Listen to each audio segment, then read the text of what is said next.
2008년에는 부실주택담보대출 네. 이거를 많이 가지고 있는 기업들이 문제가 됐었죠. 어디가 부실이 많지? 그런 것들을 찾는 게 우리가 알고 있는 위기 대응이었는데 이번에는 위기의 유형이 다릅니다. 최근 은행 위기를 촉발한 실리콘밸리 은행 파산은 부실 자산을 들고 있지 않습니다. 크레딧 스위스가 최근에 여러 가지 문제가 있었지만 네. 사실 재무상으로 문제가 있었던 기업은 아닙니다. 그런데 파산을 했다는 게 문제죠. 쉽게 얘기해서 재무제표가 쓸모가 없어져 버린 겁니다.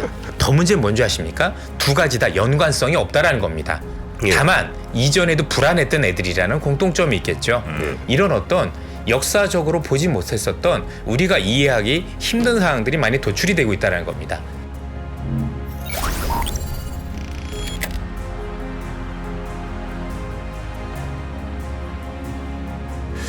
자, 그러면 우리 이선엽 이사님 모시도록 하겠습니다. 어서 오십시오. 네, 안녕하세요. 안녕하십니까. 네, 반갑습니다. 예. 자, 오늘은 어떤 지령을 좀 내려주실 예, 예정이십니까? 지난주부터 제가 설명을 드리고 있는데 네. 우리 개인 투자자분들께서 위기에 대응할 수 있는 요령이 많이 필요하다라고 말씀을 드렸고요. 사실 그 위기가 터졌었을 때 우리 개인 투자자분들이 제일 열악한 상황은 뭐냐면 데이터를 볼 수 없다는 걸 거예요. 사실 내가 뭔가를 좀 보고 싶어도 예. 뭐 우리 잘 아시다시피 뭐 미국 은행권에 무슨 문제가 있다라고 하면 그 데이터를 확인하려면 블룸버그라든가 이런 데 들어가야 되는데 그게 아시겠지만 뭐 1년에 구독료가 한 뭐 6천만 원 뭐 1억 이러잖아요. 그쵸. 그러다 보니까 일반인들 같은 경우는 사실 뭐 내가 하고 싶어도 할 수 없는 그런 예. 것들이 되게 많다 보니까 굉장히 많은 문제가 됐었었고 지난주에는 제가 설명드리기를 어떤 위기가 터졌을 때 제일 중요한 건 얼마나 빠르게 막느냐 즉 얼마나 긴급하게 조치를 잘했느냐 두 번째 얼마나 시장에 대해서 과감하게 조치를 취했느냐 여부가 굉장히 중요하다라고 말씀을 드렸고 예. 어제 있었던 연준의 FOMC가 어떤 의미가 있었었고 그다음에 앞으로 우리가 시장을 또 어떻게 봐야 되는지 이런 말씀을 같이 드리도록 하겠습니다. 예. 그리고 아마 연초부터 제가 많은 투자자분들께 뭐 네. 매크로도 중요하지만 너무 중요하죠. 그런데 그거보다는 기업을 찾는 게 훨씬 더 중요하다라고 말씀을 드려서 예. 지금 아마 시장 참여자분들이 힘들어하는 것 중에 하나가 뭐냐면 시장은 시장대로 힘들어요. 그런데 종목은 또 종목대로 엄청 날아가고 있죠. 그렇죠. 그래서 뭐 2차 전지, 그다음에 우리가 알고 있는 AI, 로봇 관련해서 뭐 지금 수익률들이 어마어마합니다. 그러다 보니까 굉장히 머릿속에서 매크로 중심으로만 봤던 분들 입장에서는 대단히 이제 곤란한 상황이 오는 거고 네. 예, 종목 했던 분들도 뭐 굉장히 이렇게 빨리 올라가다 보니까 어떻게 되는지 고민도 많이 되는 그런 시장이라 좀 봐야 될 것 같아요. 그리고 그거 안 들고 계신 분들은 또 박탈감도 굉장히 그렇습니다. 커요. 예, 생각보다 뭐 그건 여기저기서 마찬가지라 보시면 될 것 같고요. 그래서 앞서 말씀드렸던 것처럼 얼마나 긴급하고 얼마나 과감했느냐 그리고 거기에 대한 투자자들의 신뢰가 어떻느냐가 위기를 잡는 가장 큰 핵심이라고 보셔야 될 것 같습니다.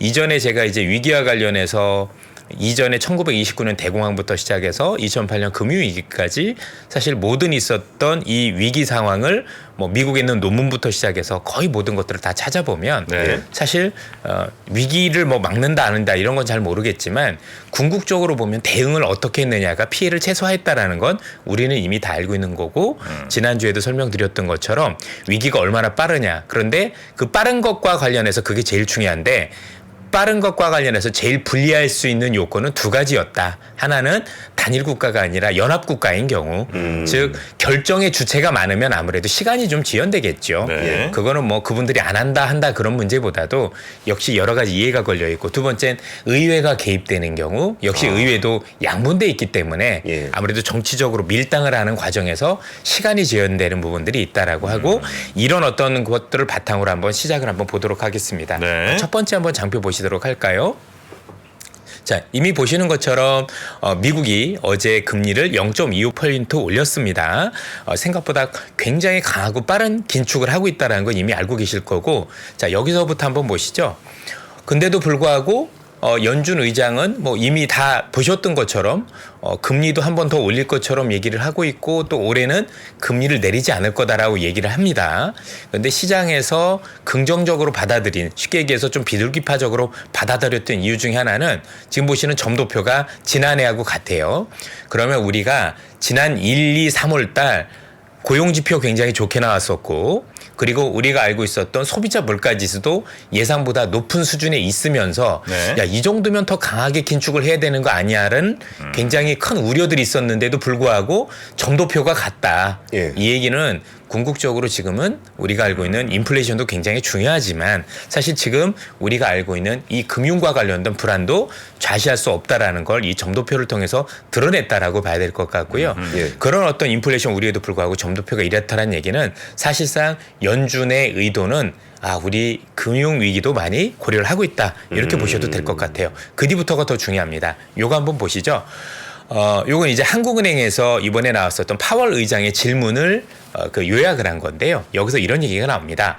자, 금융시장 스트레스 불확실성을 감안할 때 근본회의에서 혹시 중단 이런 거 얼마나 고려되었습니까? 물어봤더니 회의를 앞두고 중단을 고려했었습니다. 쉽게 얘기해서 이번에 금융위기와 관련해서 안 올리는 게 맞다고 우리도 논의를 했었습니다. 네. 그런데 이런 논의에도 불구하고 0.25를 올렸다는 얘기는 사실 연준보다도 이번에 자넷 옐런 재무장관이 금리를 0.25 올릴 수 있는 환경을 만들어줬다라고 봐야 됩니다. 그만큼 지금 뭐 연준은 당연히 우리도 그렇겠지만 인플레이션도 잡아야 되고 금융위기도 잡아야 되는 정말 어려운 환경에 있다는 걸 알고 있지 않습니까? 예. 어느 쪽에 손을 들더라도 굉장히 힘든 게임이었다라는 걸 많은 투자자분들도 알고 계셨을 텐데 여기에 대해서 옐런 의장이 정말 과감하고 신속한 조치로 인해서 그래도 연준이 이번에 그나마 0.25라도 할 수 있게끔 뭔가 여건을 조성해줬다. 그래서 이번엔 주연보다도 조연이 빛났었다. 그런데 그 조연은 지금 잊혀지고 있는 안타까운 상황이라고 보셔야 되겠죠.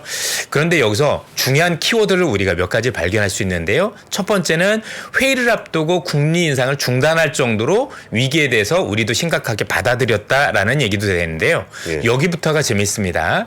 2주간의 이 사태가 가계와 기업에 대한 신용 여건이 다소 긴축적으로 변하게 해서 예. 노동시장과 인플레이션에 압력을 가할 가능성이 높다. 그리고 이런 금융 여건의 긴축은 즉 이번에 있었던 일련의 금융 불안은 긴축과 같은 방향으로 영향을 미친다.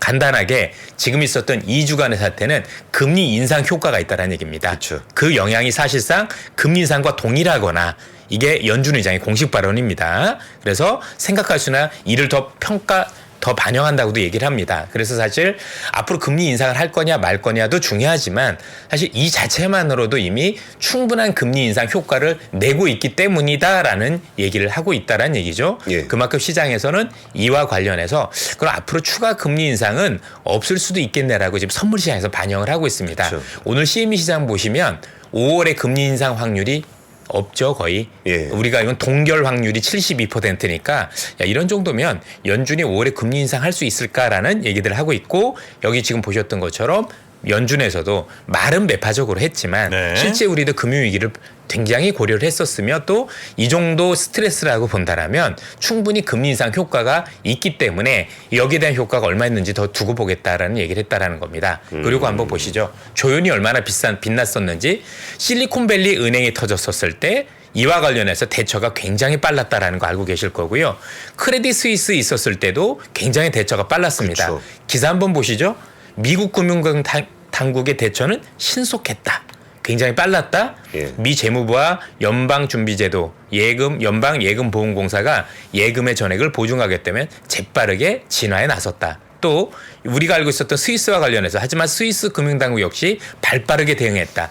기억하시는지 모르겠지만 이 두 가지 사태 다 모두 아시아 시장이 열리기 전에 대처를 했었습니다. 주말에 네, 대처했죠. 쉽게 얘기해서 아시아 시장에 미치는 금융 여파조차도 이게 무시할 수 없는 상황이 되다 보니 예. 만약에 이들이 이 조치를 했었을 때 아시아 금융시장에 부정적 영향을 하루라도 줬다라면 예. 제가 보기엔 지금 이번 사태에서는 금리 인하간을 해야 될 정도로 여파가 굉장히 커졌을 것 같습니다. 예. 그 정도로 긴급했고 이와 관련해서 양쪽 다 실리콘밸리 은행 사태, 크레딧 스위스 사태 때 이런 어떤 파장을 막기 위해서 금융시장 파장을 막기 위해서 아시아 시장 개장 전에 했었다라는 이 신속한 대응에 대해서 사실 옐런 의장 또 스위스 당국의 어떤 발빠른 대응이 있었다는 걸 우리는 알면 좋겠고 예. 또 이렇게 해야 위기가 최소화되는구나라는 점들도 봤으면 좋겠습니다. 한번 보시죠.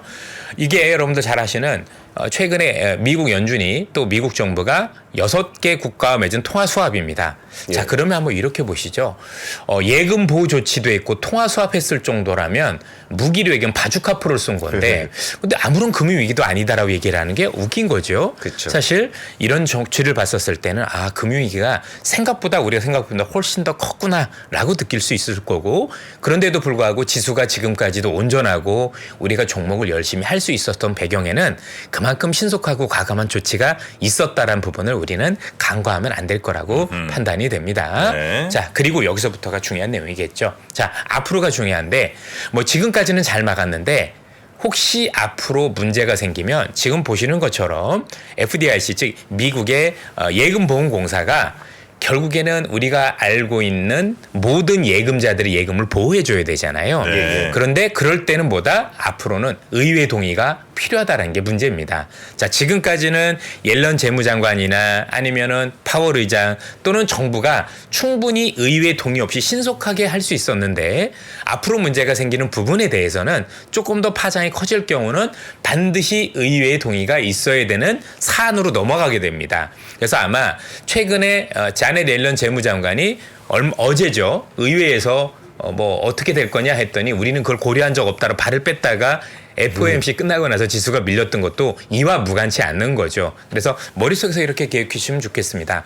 앞으로의 대책은 신속하기가 좀 쉽지 않을 수도 있겠어. 자, 그러면 미국 정부라든가 중앙은행 입장에서는 이런 사안이 발생하지 않을 수 있도록 금융 환경을 개선을 하고 그다음에 위기를 막는데 최우선적으로 가야 되겠죠. 예. 그럼 사실상 금리 인상을 고려하는 게 넌센스가 되는 겁니다. 자, 누가 보더라도 최근에 이랬던 이 일련의 사태는 엄청나게 빨랐던 긴축에 있던 것이 사실인데 이 상황에서 자칫 잘못해서 금리를 몇 번 더 올려서 그 상황으로 인해서 우리가 예고하지 못한 상황이 벌어질 거고 그로 인해서 의회가 개입해야 되는 상황이 나오면 사실은 우리가 생각했던 신속한 지원이 가능하겠느냐. 예. 그럴 수도 있죠. 안 그럴 수도 있고. 근데 어쨌든 의회라는 어떤 그 이런 요인들이 이렇게 끼어들게 되면 오늘 여러분도 아침에도 보셨겠지만 미국 하원에서 공화당은 반대 입장을 분명히 했습니다. 네. 그런 점들을 감안하면 미국에서는 어쨌든 간에 이런 위기가 더 발생하지 않을 수 있도록 하는 게 되게 중요하다고 생각을 하고 있고 예. 여기 보시는 것처럼 미국의 매니저들이 전체적으로 최근에 설문조사를 했더니 요 파란색이 1월이었었고요. 이게 지금이거든요. 보세요. 우리가 했던 얼마 전까지만 해도 뭐가 제일 중요했더니 인플레이션 아니겠어? 라고 했는데 지금은 누가 뭐래도 크레딧 이벤트가 훨씬 더 중요하다. 즉 인플레이션도 너무 중요하지만 그거보다는 지금은 우선순위가 금융위기에 가 있다라고 보시면 될 것 같고 이렇다라면 시장을 안정을 위한 여러 가지 조치가 있어야 되는데 그 조치 중에 하나는 어쨌든 시장에 다친 거잖아요. 예. 다쳤으면 치료를 해야 되는 거지 더 여기다 상처를 주는 일을 하면 안 되겠다라고 시장에선 보고 있는 것 같아요. 네. 그래서 앞서도 잠시 설명을 드렸지만 요 그림 한번 보시면은요. 요게 여러분들 우리가 알고 있는 7월 달에 연방선물기금 오늘자 이렇게 보시면은요. 금리를 내린다고 돼 있습니다. 그렇죠? 7월 달이요? 네. 7월 달부터는 내린다? 금리 인하를 하지 않겠느냐라고 시장에서 예상을 하는 거예요. 예. 그래서 그런가 이게 맞나? 그렇겠지만 여기 보시는 것처럼 금리 인상 우리가 알고 있는 금리 인하 확률이 없었었어요. 불과 한 달 전까지. 근데 지금 벌써 40%대까지 올라왔다라는 얘기는 이번에 금융 불안과 관련된 스트레스가 생각보다 컸구나. 이렇게 보면 금리 인상은커녕 오히려 조만간 내려야 되는 거 아니야라고 시장은 생각하고 있는 거예요. 물론 이 시장의 생각이 맞을 건지 아니면 지금 연준 파월 의장이 얘기하는 것처럼 올해까지 금리 인하가 안 하는 게 맞는지는 우리가 조금 더 확인을 많이 해봐야 되겠습니다만 네. 이런 상황이 1월에도 있었죠. 예. 그래서 1월에 시장은 올 연말에는 금리 인하해야 되는 게 맞지 않겠느냐라고 생각을 했었고 금리 인상도 많이 하면 안 되겠느냐라고 했는데 연준은 조금 더 공격적인 스탠스를 취했었고 그런 불협화음들이 시장에 있었습니다. 그래서 아마 그 당시 기억하실 겁니다. 누가 얘기가 맞느냐. 왜 둘은 다른 얘기를 하고 있는 거지라고 하는데 지금 두 번째 다른 얘기를 하고 있는 거죠. 두 번째 다른 얘기를 하고 있고 시장에서는 여전히 파월 의장의 얘기도 중요하지만 그것보다는 이렇게 불안하면 과연 금리 올린 게 맞느냐에 대해서 그래서 앞서 말씀드린 것처럼 5월에는 동결 즉 시장에서 보고 있는 건 이제 금리 인상은 더 이상 못할 것 같은데, 아니 정확하게 하면 안 되지 않겠어? 이렇게 불안한데 하는 게 맞느냐라는 의구심이 있는 거고, 또 이로 인한 어쨌든 경제적인 파장도 예. 조금 더 그 경제에 미친 영향이 좀 부정적일 것 같다. 그러니 지금은 금리를 인하하는 쪽으로 보는 게 맞지 않겠느냐는 게 시장의 시각입니다. 그런데 이거는 시간이 지나면서 또 바뀔 수가 있는 거죠. 여기 보시는 것처럼 이틀에 한 번씩 바뀌고 있습니다. 그래서 이게 뭐 맞아요. 온당하다 이런 얘기는 아니고요. 어쨌든 시장에서는 이번 사태에 대해서 조금 더 불안하게 보고 있다라고 보시면 되겠습니다. 그래서 이런 정도로 보시면 될 것 같고요. 이와 관련해서 이제 제러미 시겔 교수는 오히려 지금 맞은 게 나을 수도 있다. 이로 인해서 만약에 연준이 금리를 더 이상 올리지 않고, 그리고 전체적으로 이와 관련해서 연준의 스탠스가 되게 온화한 쪽으로 변한다라면 이게 시장에 나쁜 게 아닐 수도 있다라는 얘기를 하시고 계시고, 네. 반면 폴 크루그먼 교수는 반대로 야 이것 때문에 조금 더 경기가 안 좋아질 가능성이 높다라고 사실 미국 내에서도 이번 위기와 관련해서 경제에 미치는 영향을 양쪽으로 지금 논란이 굉장히 가중되고 있는 상황이다라는 점도 보시면 좋을 것 같습니다. 자, 중요한 건 요 다음부터 한번 보시죠. 우리가 이제 봐야 될 건 뭐냐면 어쨌든 간에 지금 연준이나 미국 재무부가 굉장히 위기 진화에 대해서 굉장히 열심히 하고 있는데, 예. 이와 관련해서 시장의 신뢰를 얻고 있느냐 그렇지 않느냐를 판단할 수 있는 기준은 달러로 보시면 됩니다. 사실 우리가 알고 있는 이 조치와 관련해서 달러가 초강세로 간다라면 그건 신뢰를 잃었다는 얘기가 되겠죠. 예. 그리고 우리한테는 굉장한 위험 신호가 된다고 보셔야 될 것 같은데, 지금 차트에서 보시는 것처럼 이번 위기 때 달러화 지수가 많이 오르지 않고 최근에 내리고 있습니다. 그쵸. 굉장히. 자, 요때 보시죠. 이전에 긴축을 할 때는 이게 우리가 알고 있는 요 파란색 선이 달러화 지수인데요. 계속해서 올라갔었죠. 그래서 우리한테 굉장히 위험을 줬었고, 지난 10월이 지수 저점이었던 거 기억을 하실 겁니다. 그 뒤로 달러화 지수가 계속 내려가는데 이번 위기에도 불구하고 어때요? 달러화 지수는 아래로 내려가고 있습니다. 예. 이 얘기인즉슨 여전히 불안한 건 사실이지만 연준이라든가 또는 지금 미국 옐런 재무장관의 조치에 대해서는 불안하지만 신뢰적인 시각을 가지고 바라보고 있다라고 보셔도 될 것 같고, 뭐 중요한 건 지금까지는 잘해왔으니 앞으로도 위기에 대해서 어떻게 대응할 건지는 우리가 조금 더 지켜봐야 되지 않을까라는 생각이 듭니다. 예. 자, 그리고 요거 한번 보시도록 하죠. 네. 이번에 제가 이번에 그 긴급 사태와 관련해서 굳이 지난주에 왜 신속하고 과감한 대응만 얘기를 했는지 그 배경을 좀 설명을 드려야 될 것 같아요. 예. 통상적으로 우리가 알고 있는 위기에 대한 메커니즘은 이렇습니다. 자, 어떤 금융권이 부실 자산을 가지고 있습니다. 2008년 금융위기를 예로 들면 쉬운데요. 예. 2008년에는 서브프라임, 즉 모기지, 우리가 알고 있는 주택담보대출 중에서 신용등급이 떨어지는 주택담보대출, 그냥 심플하게 부실 주택담보대출, 네. 이거를 많이 가지고 있는 기업들이 문제가 됐었죠. 예. 그게 리만 브로더스였었고, 또 리만 브로더스가 파산하면서 이 부실 우리가 알고 있는 모기지 채권으로 만들었던 파생 상품을 가지고 있는 은행들이나 금융기관이 무너졌었습니다. 그래서 이전 같으면 어디가 부실이 많지? 두 번째, 또 그 부실을 가지고 있는 기업은 어디야라는 게 찾는 게 우리의 임무였었죠. 네. 그래서 많은 은행들을 뒤져보면서 야, 이 은행이 우리가 알고 있는 부실 자산이 많대. 이 은행에 있는 부실 자산이 많대라고 해서 무너졌었고, 그런 것들을 찾는 게 우리가 알고 있는 위기 대응이었는데 이번에는 위기의 유형이 다릅니다. 한번 보실까요?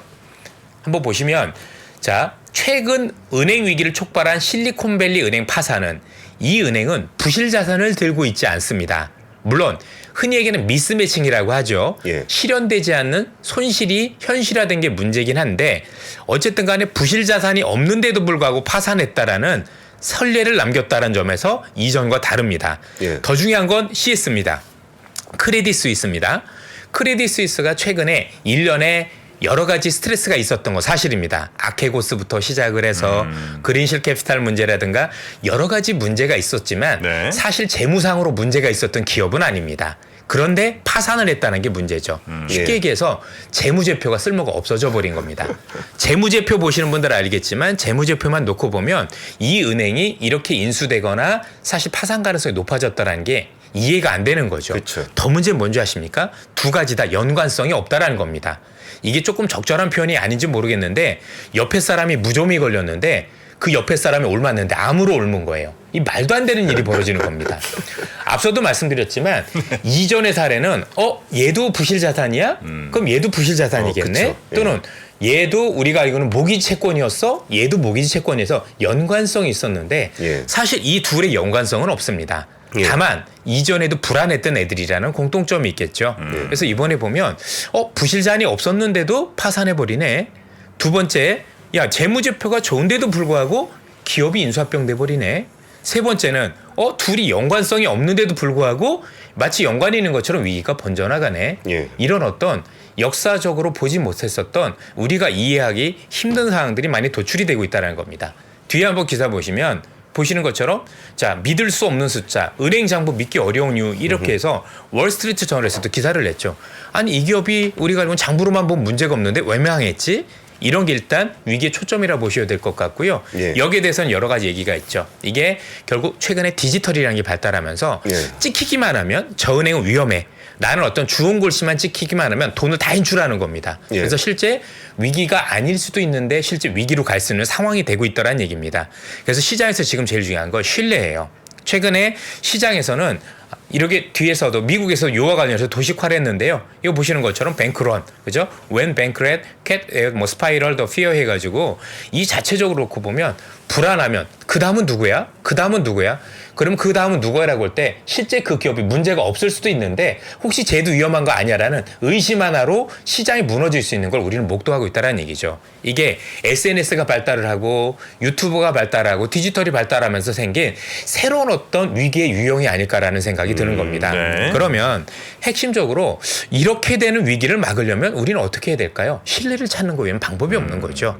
그래서 이런 은행들은 전혀 문제가 없을 거고 괜찮습니다라는 게 일단 당국에서 굉장히 더 긴급하게 또 그리가 우리 이런 위기가 생기지 않을 수 있도록 굉장히 방어병을 쌓는 게 굉장히 중요해졌습니다. 그래서 예. 그 어느 때보다도 지금은 위기를 막는 방법에서 그 신속성, 긴급함은 굉장히 중요하다. 그렇지 않으면 지금 보셨던 것처럼 네. 연관이 없는 이슈들끼리 엮여서 이게 문제가 될 수 있는. 그래서 지금 누구만 문제 있다라고만 얘기를 하면 거기가 완전히 무너져 버리는 이런 어이없는 현상들이 발견되고 있다라는 부분들도 우리가 이 위기를 통해서 이렇게 위기의 유형이 달라지고 있나라는 점들을 좀 참고하실 필요가 있겠습니다. 네. 그래서 지금 연준의 또 우리가 있는 옐런 재무장관도 열심히 노력하고 있는 게 이 지역은행을 지난번에 제가 분명히 낙동강 전선으로 비교하면서 막아야 된다라고 얘기한 게 뭐냐면 우리가 2008년 이후에 기본적으로 대형 은행들에 대한 규제가 강화되면서 사실 이 대출이 대부분 중소은행으로 내려왔습니다. 네. 그래서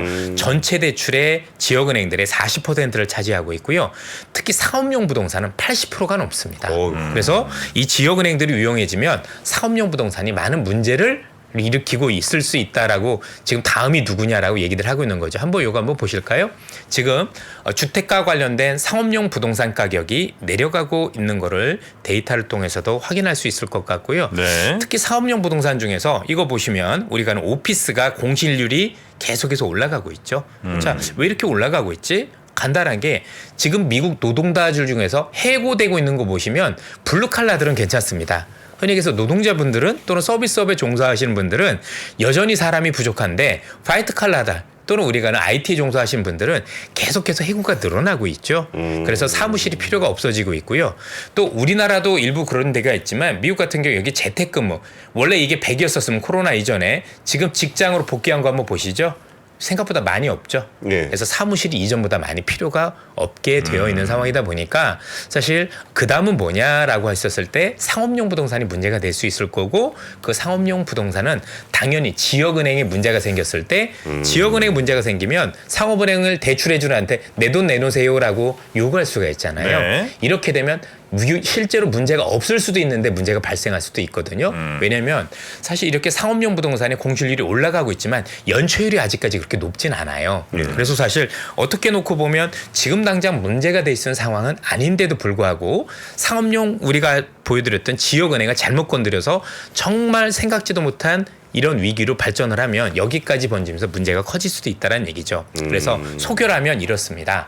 궁극적으로 지금은 위기를 막을 수 있다 충분히. 그리고 막기 위해선 연준은 더 이상 금리를 안 올리는 쪽으로 가는 게 맞지 않겠느냐. 또 혹시 이런 위기가 생길 수 있을 때 보다 긴급한 대책을 통해서 위기를 최소화할 수 있는 방안을 지금 마련하는 게 굉장히 중요하다라고 볼 수가 있을 것 같고 예. 겁을 드리려고 그런 게 아니고요. 지금까지는 잘 해왔고 시장에 대해서 신뢰를 찾아가고 있습니다. 그런 상황에서 현재는 그래도 신뢰를 찾아가는 쪽으로 네. 그리고 그것은 우리가 환율을 통해서 확인을 할 수 있었다는 말씀을 드리고 싶고요. 그런 측면에서 볼 때 연준의 금리 인상은 시장에서 볼 때는 이번이 끝이 아니겠느냐라고 얘기를 하고 있는 거고 시장은 그에 따른 반응을 시작을 했다 정도로 저는 말씀을 드릴 수 있을 것 같습니다. 그래서 네. 뭐 다른 것들보다도 얼마나 대책에 대해서는 긴급하게 하는 게 중요한지 다시 한번 좀 말씀을 드리고 싶었습니다. 네. 자, 상업용 부동산이 굉장히 중요한 지표 중에 하나군요. 네. 상업용 부동산. 지금 이제 가계 부동산 얘기하신 분도 많은데요. 네. 가계는 조금 덜한 게 뭐냐면 이전에 가계 지금 우리가 알고 있는 미국의 부동산 가격이 하락하고 있는 건 사실이잖아요. 네. 그럼에도 불구하고 2008년과 다른 게 뭐냐면 일단 우리 그 김효진 연구원이 지난번에 자료도 보여드렸지만 개인들은 부채가 줄었어요. 줄기도 했는데 그나마 이 개인들이 현재 모기지와 관련 즉 주택담보대출을 빌릴 때 금리가 1%로 30년짜리를 빌렸거든요. 근데 그 비율이 변동금리로 빌린 사람은 3%밖에 우리가 고정금리로 빌린 사람은 97%고 변동금리가 3%밖에 안 돼요. 참고로 2008년도에는 우리가 봤던 그 변동금리 비중이 40%나 됐었어요.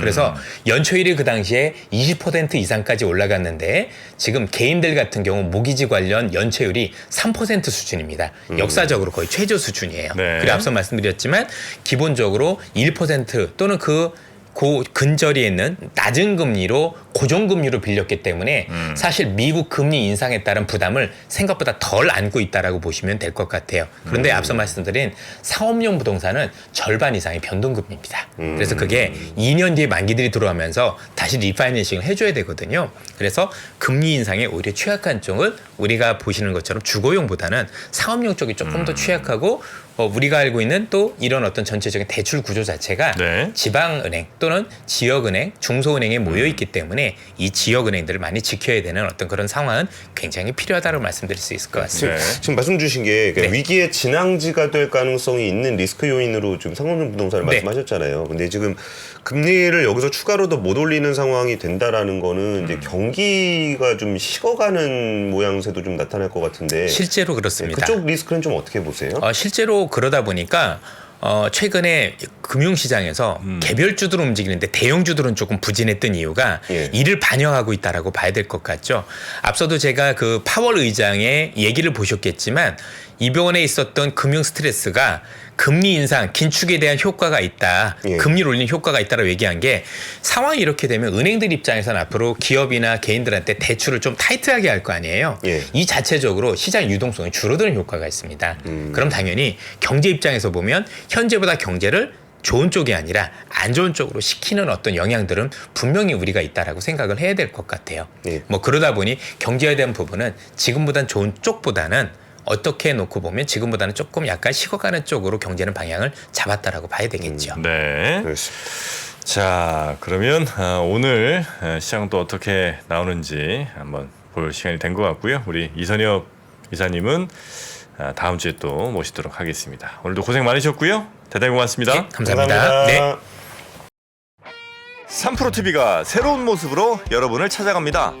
오후 3시 반 클로징벨 라이브는 여도은 앵커 그리고 명민준 앵커가 여명 콤비로 함께 진행을 하고요. 6시 퇴근길 라이브에서는 정프로가 월요일부터 금요일까지 김영렬 센터장, 최창규 본부장 그리고 박지영 차장과 함께 진행을 합니다. 그리고 글로벌 마켓 전문가 이주호 앵커가 글로벌 라이브를 더욱 알차게 만듭니다. 2월 6일부터 새로워지는 3프로TV 다시 한번 많은 관심 부탁드립니다.